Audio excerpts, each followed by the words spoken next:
মারবাই তুই মারো। আরে জীবনে একবারই এমপি হিসাব লাগতো না। যে ইজ্জত সম্মান আপনারা মাধবপুরের মানুষ দিচ্ছেন, বাকি জীবন আপনারা গোলামি করলো, আমার এটা দিন পরিশোধ হয় না। সিএনজি স্ট্যান্ড থেকে আমার মতো নেতা কেউ খাইছেন 30,000 মাসে, কেউ খাইছেন 20,000 মাসে, কেউ খাইছেন 10,000 মাসে। আরে রাজনীতি করো আর মানুষের গ্রামের পয়সা খাও, লজ্জা করে না তোমরা? মাধবপুর সোনারঘাট বালা টাকার জায়গা আছে নি? শ্রীমঙ্গল আছে, শ্রীমঙ্গল গ্রান্ড সুলতান আছে, বাহুবল আছে, প্যালেস, ভদ্রলোকরা গিয়া সবই কেন থাকে। খেরে সোনাঘাট মাধবপুর সোনাঘাট দিকে মন্ত্রী আছিল, তাও তো ভদ্রভাবে একটা হোটেল নাই থাকার।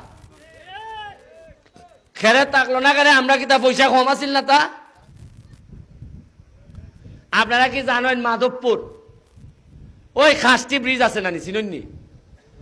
ব্রিজের কাছে সিএনজি ওয়ালাদের কাছ থেকে প্রতি সিএনজির কাছ থেকে টেকা নিছেন পৌরসভায় 10 আর নেতা হলতে নিছেন 30 করে। এক একটা সিএনজির কাছ থেকে নিছেন 40 টাকা করিয়া। কত করিয়া নিছেন?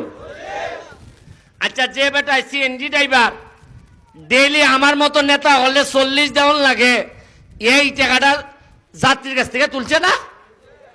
এ যাত্রীরা দাঁড়া লাগাইবার বাকি খালি রাত 8টা বাজলে হয় 12 দিবায়, 10টা বাজলে হয় 15 দিবায়। কারণ হলে এত 40 টাকা দিতে হয় নেতারে।